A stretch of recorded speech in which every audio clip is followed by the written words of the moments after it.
off on another shed site visit.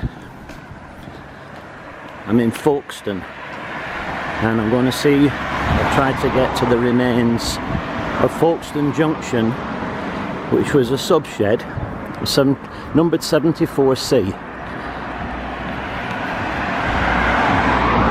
And it was down this road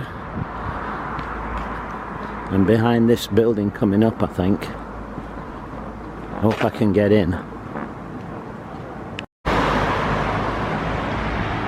Well, that doesn't look very promising. There's a big iron gate down there.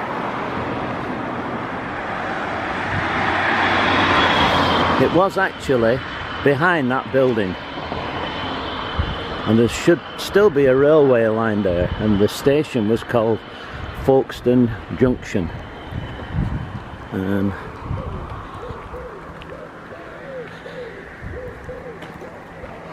That must be the site there. Take a look through. Very difficult with this sun as well. It was on that spare land that you can just see there. If you look carefully, where the fence is, that was where the shed stood. I'll see if I can get to it down the next street. Well, that wasn't very promising.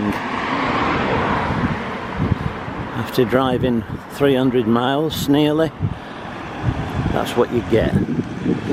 I knew I have done other things on the trip as well. Let's have a look what happens down here.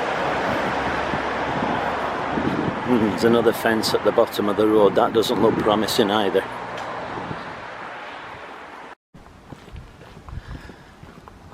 Looks like I'm not going to get there.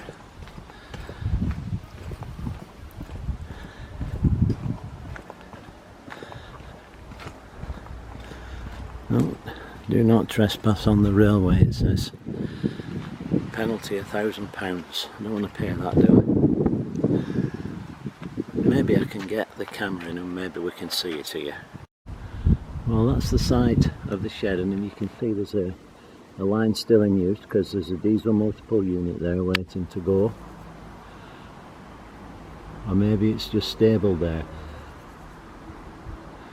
Well, that was the site anyway. I can't do any more than that, obviously. Can't get in there. I don't want to climb over. So that was Folkestone Junction. I may just get a better view from these gates here, so I'm going to try it. I might be totally wrong, but it's worth a try, isn't it? Like I always say, if at first you don't succeed, give up. Can't really see much more really. Where the line was, and this still is, and just beyond that little fence there, that would have been the site. Still, I've done my best. Some you win, some you lose. That's Folkestone Junction.